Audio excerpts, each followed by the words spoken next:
Assalamualaikum warahmatullahi wabarakatuh. Bismillah, alhamdulillah, wassalatu wassalamu ala rasulillah. Wala hawla wala quwata illa billahil aliyyil azim. Amma ba'du, saudara sekalian, kita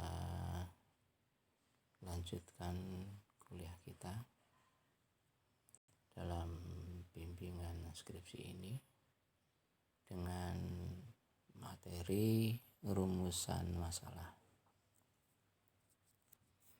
Jadi bagaimana cara membuat rumusan masalah? Mari kita simak kuliah kita ini dengan sebaik-baiknya. Dengan begitu maka kalian nanti akan bisa membuat rumusan masalah dengan baik dan benar, sehingga tidak bolak-balik disalahkan oleh pembimbing dan juga oleh penguji. Saudara sekalian, setelah kita membuat judul, kemudian kita membuat latar belakang masalah, saat ini kita harus membuat rumusan masalah dalam skripsi kita.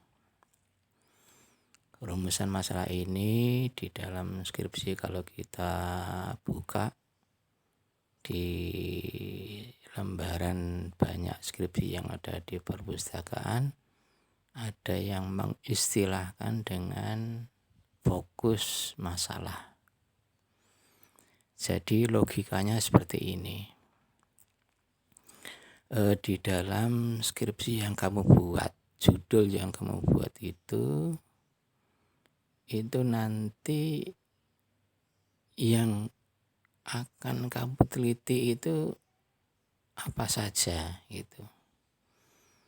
Jadi kamu harus bisa merumuskan dari judul itu, kamu harus bisa merumuskan masalah-masalah yang nanti akan kita kaji secara spesifik, ya, secara khusus seperti itu.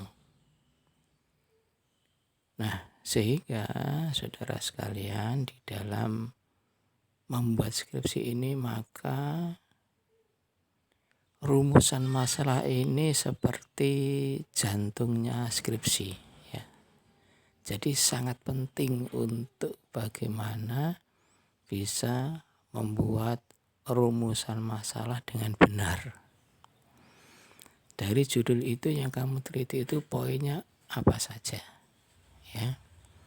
Jadi penguji skripsi nanti setelah judul, latar belakang dilihat sekilas, ya, kemudian langsung melihat rumusan masalah. Di dalam skripsi ini apa saja fokus yang akan diteliti. Cara membuatnya, caranya, ya, kita pertama itu amati judul diamati, dipentelengi, dipelototi, diresapi.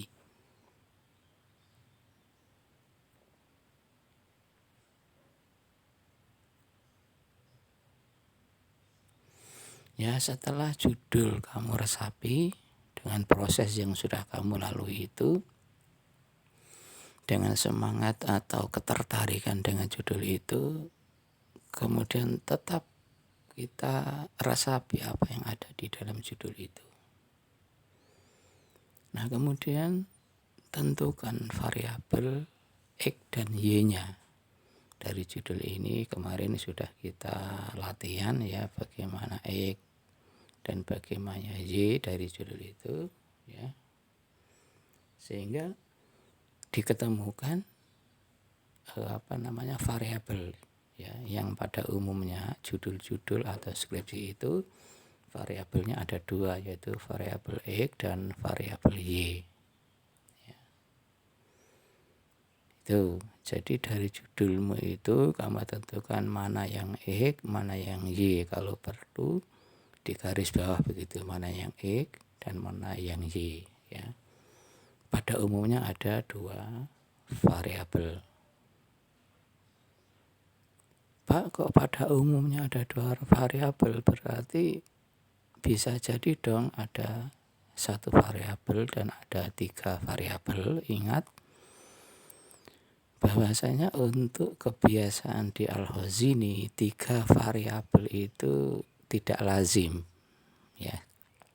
3 variabel itu tidak lazim. Contoh misalnya judul, ya, pengaruh pengawasan orang tua terhadap akhlak siswa dan prestasi belajar siswa. Ini 3 variabel. Ya, pertama pengawasan orang tua, kemudian yang kedua adalah akhlak siswa, yang ketiga adalah prestasi. Ini 3 variabel ini tidak lazim untuk yang ada di Al-Khazini, ya. Karena apa kok tidak lazim? Karena nanti kalau skripsinya sudah jadi itu akan sangat dangkal pembahasannya, dangkal, ya. Padahal yang kita kehendaki itu sangat dalam, walaupun sempit tapi mendalam begitu, ya, seperti itu. Yang kedua, kenapa tidak lazim di Al-Khazini? Karena 3 variabel ini bisa menjadi, yang satu judul skripsi ini tadi yang saya sampaikan itu bisa menjadi 2 judul skripsi yang bisa dikerjakan oleh 2 mahasiswa. Yang jadi yang mestinya 1 judul karena 3 variabel, ya, maka kalau hanya 2 variabel maka itu bisa menjadi 2 skripsi. Misalnya judul, contoh yang tadi saya sebutkan itu dibagi jadi 2 skripsi. Contoh judulnya begini: si A, mahasiswa A, mengerjakan pengaruh pengawasan orang tua terhadap akhlak siswa. Sudah, itu 1 judul skripsi itu, akhlak siswa tok, jadi 2 variabel. Yang si B mengerjakan skripsi tentang pengaruh orang tua, pengawasan orang tua terhadap prestasi. Yang satu terhadap akhlak, yang satu terhadap prestasi. Lah berarti kan jadi 2 judul. Nah, itu maksudnya kenapa kemudian kita sepakat, ya, kita sepakat untuk kita hanya menerima yang 2 variabel, ya. Kembali pada masalah sekarang. Apa ada judul skripsi yang hanya 1 variabel skripsinya? Ada, dan ini sangat memungkinkan, ya. Ternyata kalau kita ini meneliti tentang studi literasi, ya, yaitu studi kepustakaan, ya. Jadi waktu kalian ini kuliah mata kuliah metodologi penelitian dengan Pak Saifuddin itu membedakan, saya tahu itu karena waktu beliau menerangkan ini saya melihat gitu. Jadi penelitian itu ada 2, yaitu field research dan library research. Field itu lapangan, field ya VLD itu, ya, penelitian lapangan, ya, yaitu di sekolah-sekolah itu. Ada yang penelitian kepustakaan, yaitu mencari buku-buku di perpustakaan, di banyak perpustakaan, misalnya perpustakaan Al-Khazini, perpustakaan Jawa Timur, perpustakaan Pemkab Sidoarjo, ya, mungkin perpustakaan Dignas yang punya, dan perpustakaan yang lain juga, perpustakaan di sekolahmu. Pokoknya banyak perpustakaan itu namanya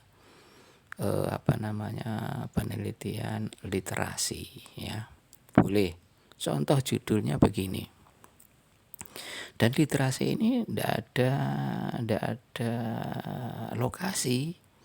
Jadi kalau kamu nanti penelitianmu itu literasi, kemudian kebanyakan teman-teman ini penelitiannya itu adalah lapangan, maka teman-temanmu akan terjun ke lapangan, ya. Kamu hanya di perpustakaan, sudah selesai. Kelihatannya enak kan, kelihatannya, tapi udah.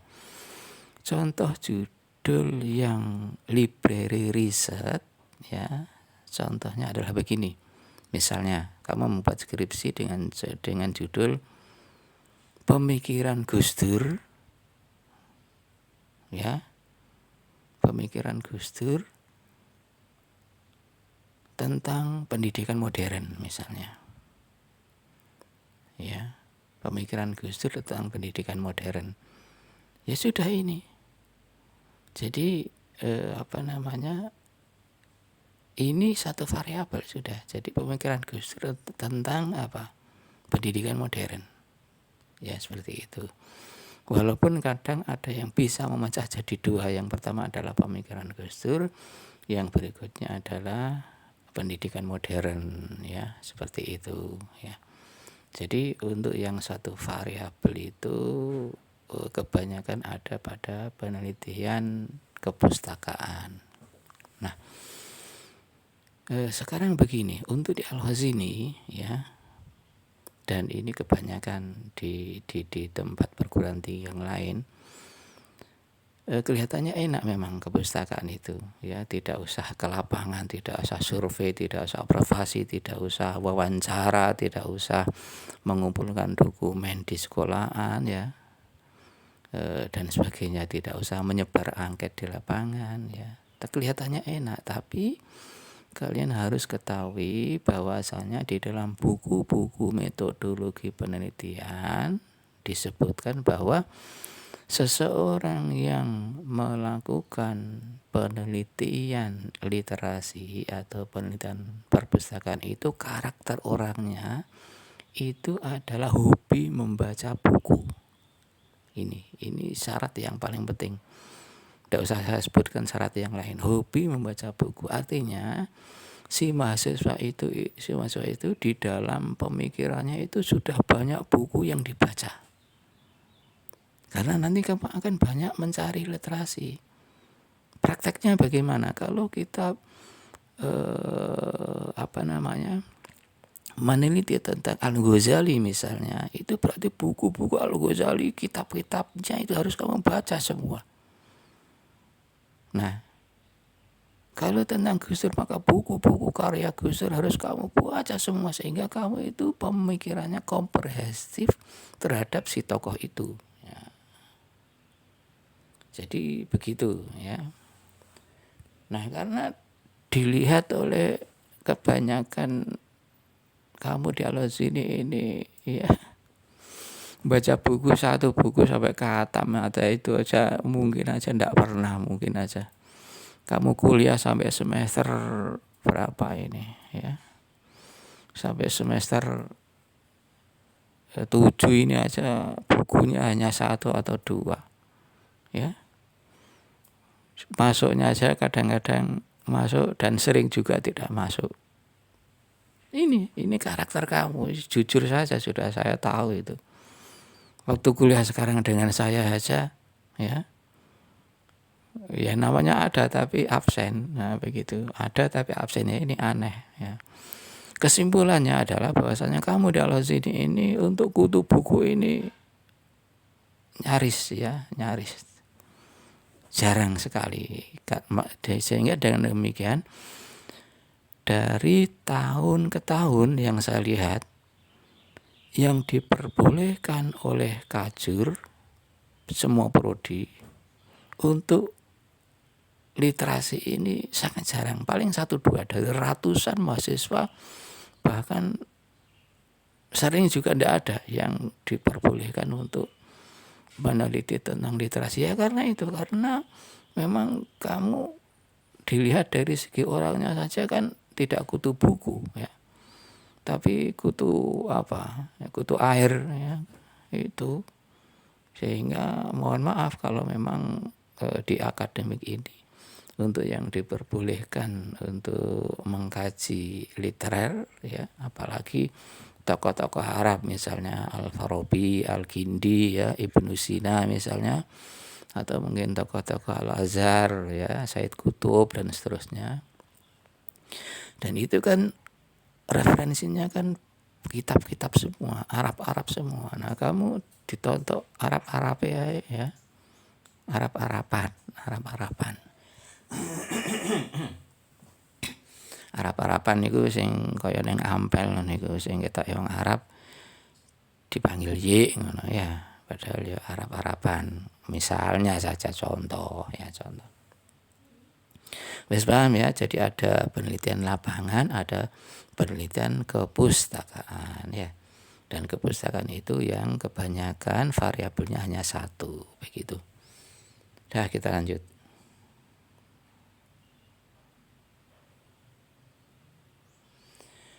Setelah diamati judul, kemudian kita menentukan variabel ya harus bisa ini menentukan variabel. Kemudian langkah berikutnya dari variabel-variabel itu kita harus membuat pertanyaan ya dengan kalimat tanya. Kalimat tanya ini berarti kalimat itu harus diakhiri dengan tanda tanya, begitu kalimat tanya ya. Kemudian membuat membuat pertanyaan dari variabel X dan membuat pertanyaan pada variabel Y. Jadi X-nya setelah kamu garis bawahi itu, Y-nya setelah kamu garis bawahi ya. Kemudian X-nya kamu buat pertanyaan. Y-nya kamu buat pertanyaan ya. Kemudian kedua-duanya juga harus dibuat pertanyaan. Buat pertanyaan dengan kalimat tanya dari X dan Y ya. Sekarang contoh aja, langsung praktek. Contoh praktek. Ini diperhatikan loh ya, jangan melamun. Kamu walaupun sudah semester 7 sudah wayahe ya. Ngerti wayahe? Wayahe itu berarti ya setelah membuat skripsi ya, langsung ujian, langsung wisuda, langsung menikah. Itu wayahe pisan ya. Terutama yang cewek-cewek itu yang belum dapat, maka sekarang aja didapatkan ya.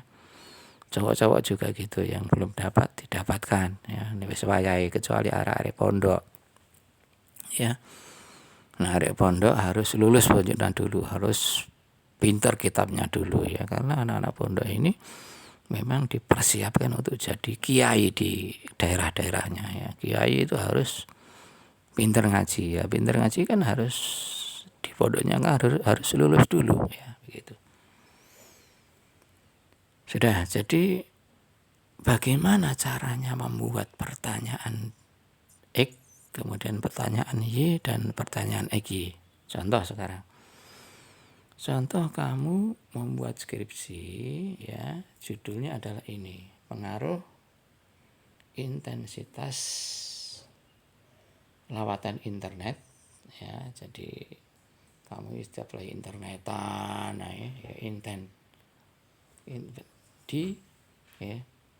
ya terhadap pergaulan siswa di SMA Negeri 1 Sidoarjo. Misalnya judulmu seperti ini ya. X-nya itu apa X-nya? X-nya adalah intensitas lawatan internet itu X. Itu nanti kamu buat pertanyaan. Y-nya apa? Y-nya adalah pergaulan siswa. X dan Y-nya adalah semua judul itu ya. Jadi dari judul itu maka rumusan masalahnya berbunyi ya. Kita membuat pertanyaan dari variabel X. Variabel X-nya tadi adalah intensitas lawatan internet. Sehingga pertanyaannya adalah bagaimana intensitas lawatan internet siswa titik. Ayo saya ulangi lagi. Variabel X-nya adalah intensitas lawatan internet. Maka pertanyaannya adalah, rumusan masalah yang pertama adalah bagaimana intensitas lawatan internet. Kemudian siswa lokasinya mana. Yang nomor 2. Apa variabel Y-nya? Variabel Y-nya adalah pergaulan siswa. Maka pertanyaannya adalah, atau variabel Y-nya itu pertanyaan adalah, rumusan masalah yang nomor 2 adalah bagaimana pergaulan siswa titik. Kamu baca itu diktatnya dan kamu lihat ini teksnya. Kemudian rumusan masalah yang nomor 3, judul semuanya itu judulnya ditulis apa adanya, kemudian di depan ditambahi dengan bagaimana. Ya, kamu lihat itu, judulnya pengaruh titik, maka kemudian rumusan masalah yang ketiga adalah bagaimana. Di akhir semuanya itu dikasih dengan tanda tanya, melengkung itu melengkung, ya, itu caranya. Jangan sampai kemudian tidak bisa membuat rumusan masalah setelah kuliah dengan saya, ya. Karena nanti yang jadi apa? Yang jadi kena abunya itu saya. Loh, kenapa kok membuat rumusan masalah kok tidak bisa? Siapa yang dulu mengajar bimbingan skripsi? Nah, kemudian kamu menjawab pada saat ujian itu, oh yang ngajar itu Pak Nur Said, Pak. Nah, gitu kan. Akhirnya, oh pantesan Pak Nur Said sih ngajar, makanya kamu tidak bisa. Nah, gitu. Kena wangetnya saya. Wes begitu ya. Jadi bisa itu sudah membuat rumusan masalah, dan ini harus benar, ya, tidak boleh salah. Dari judul itu dibuat rumusan masalah harus benar. Dan rumusan masalah itu maksudnya adalah di dalam skripsimu nanti itu yang kamu bahas itu apa saja. Ya 3 poin ini yang kita bahas, yang kita tulis. Itu namanya rumusan masalah. Ya. Jadi yang pertama bagaimana intensitasnya lawatan internetnya, itu kita bahas bla bla bla bla bla. Jadi 20 halaman, ya. Kemudian bagaimana pergaulan siswa di SMA ini 30 halaman misalnya. 20 dan 30 kan udah 50 halaman. Terus bagaimana pengaruhnya, ya, bagaimana pengaruhnya, ya, internetan dengan pergaulannya. Jadi 50 halaman wis. Jadi 100 halaman skripsimu itu, ya. Skripsi itu nanti kisarannya adalah 70 sampai 100. 100 lebih juga tidak apa-apa. Sehingga diambil tengah-tengah ya kisarannya 80 halaman gitulah secara rata-rata seperti itu. Ya, itu diperhatikan dengan baik, diperhatikan dengan seksama, ya. Baik itu yang ada di nanti bab 2, ini kan masih bab 1 ini. Jadi judul, latar belakang, kemudian rumusan, ini masih satu bab pendahuluan. Di bab 2 nanti tentang landasan teori, itu 3 ini yang kamu upas, yang kamu bahas di landasan teori bab 2. Ya. Intensitas lawatan internet kamu bahas secara tuntas tentang internet, pengaruhnya, manfaatnya, kejelekannya, ya. Berbagai hal yang menyangkut tentang lawatan internet kamu tulis semuanya, ya. Jadi 20 halaman misalnya. Kemudian yang nomor 2, di bab 2 nanti harus kamu tulis, ya, pergaulan siswa, ya. Yang kedua kan pergaulan siswa, ya. Nah, pergaulan siswa sekarang dengan dulu waktu kamu kecil itu beda, ya. Mahasiswa juga sama kok, saya merasakan itu. Ya, itu bagaimana pergaulannya siswa, ya. Kamu bahas di bab 2, ada 20 halaman misalnya. Ya, pergaulan siswa yang sekarang, bukan yang waktu kamu masih kecil, ya. Mahasiswa yang sekarang ini dengan dosanya ya beda itu dengan waktu saya pertama ngajar itu. Ya, saya lulus kuliah langsung saya ngajar di Al-Oz ini. Ya, beda itu. Apalagi kalau waktu itu kita kuliah masih belum punya gedung kita di sini, masih ada di pesantren. Jadi antara santri dengan gurunya ini sangat berbeda, ya, dengan kamu seperti ini. Dari modelnya aja sudah beda, ya, model orangnya itu loh.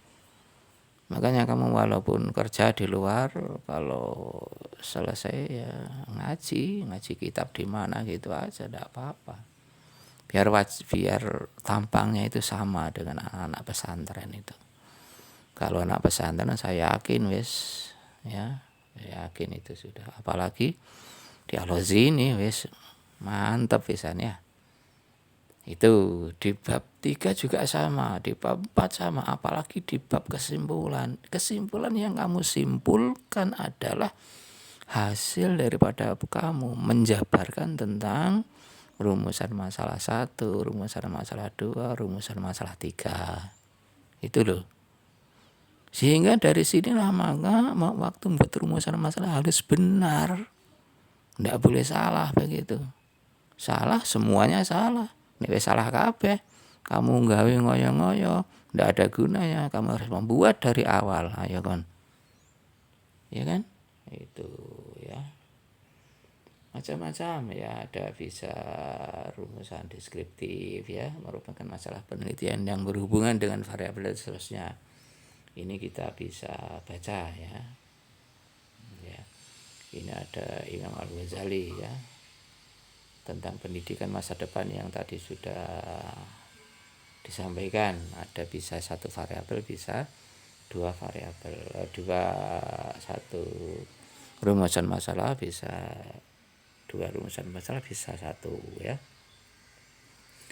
Kemudian yang berikutnya adalah komparatif. Apa komparatif ini? Komparatif adalah perbandingan ya. Perbandingan ini bisa literasi, bisa lapangan ya. Literasi itu perpustakaan tadi itu bisa kamu membandingkan antara pemikiran Al-Ghazali ya dengan pemikiran Zakiyah Darajat misalnya. Ya. Pak, itu tidak bandingannya, Pak. Ya memang tidak bandingannya ya. Ini kan contoh saja ya. Al-Ghazali aja kitabnya sudah sekian, luar biasa banyaknya pemikirannya. Ya, komparatif. Komparatif bisa, kalau penelitian lapangan bisa kualitatif, bisa kuantitatif ya. Kalau kuantitatif itu adalah kita mungkin membuat skripsi tentang perbandingan antara prestasi belajar PAI anak-anak kelas intensif dengan kelas reguler. Intensif itu yang sekolah bayarnya mahal itu ya, dan sekolahnya sampai sore. Kalau reguler itu sekolahnya hanya sampai siang hari begitu. Kamu bandingkan prestasinya misalnya. Ya, kalau memang ternyata tidak ada perbedaannya podo wae, ya berarti intensif ini tidak begitu berarti kan begitu kan. Ini perlu kita teliti ya, tidak boleh kita asumsi, harus diteliti dengan seksama ya. Itu komparatif. Nanti penjabarannya bisa kamu bisa kamu dalami ya di diktatnya. Asosiatif juga seperti itu ya. Asosiasi ini kolaborasi ya, penggabungan antara berbagai hal yang ada di lapangan ya. Nah, di sini maka saudara sekalian kita harus mencermati semua itu, dan nanti akan kita akan kita praktekkan nanti di dalam kamu nanti akan sudah membuat skripsi tersendiri ya. Untuk pentingnya rumusan masalah dan sebagainya bisa kita baca sendiri di diktat begitu. Sekarang saya beri soalnya untuk dikerjakan langsung ya setelah ini. Ya, saya beri soal. Karena ini babnya ini adalah membuat rumusan masalah. Ya, maka kamu membuat rumusan masalah. Ya, jadi soalnya adalah buat 1 judul. Bebas judulnya, judul skripsinya bebas, bisa kamu mengambil dari banyak judul yang ada pada kuliah kemarin ya, bisa ambil salah satu, kemudian buatlah rumusan masalah. Wis iku ae soalnya. Apa soalnya? Tulis 1 judul skripsi, bukan judul sinetron. Tulis 1 judul skripsi, buatlah rumusan masalah, wis langsung dikerjakan di kertas, diberi nama, difoto, kemudian dikirim ke classroom. Ini untuk tugasnya. Untuk absennya di mana? Di Google Form. Absennya juga ada diktatnya difoto lagi. Ya, diktatnya difoto lagi. Saya masih memberi kesempatan kepada mereka yang belum. Atau ada yang nakalan, sing difoto bukan diktatnya tapi sing difoto itu wajahnya lah, ya susah terusan. Ini kesempatan terakhir deh, sampai nanti pertemuan berikutnya masih tidak punya diktat, ya wis ikut kuliah lagi ya di semester depan. Ngono ae, wis gampang-gampangan. Pokoknya kamu harus mengikuti apa yang saya sampaikan dan harus bisa. Karena resikonya kalau kamu sampai ndak bisa membuat skripsi sing disalah nih, sing ngomong iki gitu loh. Sudah, sekian kurang lebihnya, mohon maaf. Wa akhirat wassalamualaikum warahmatullahi wabarakatuh.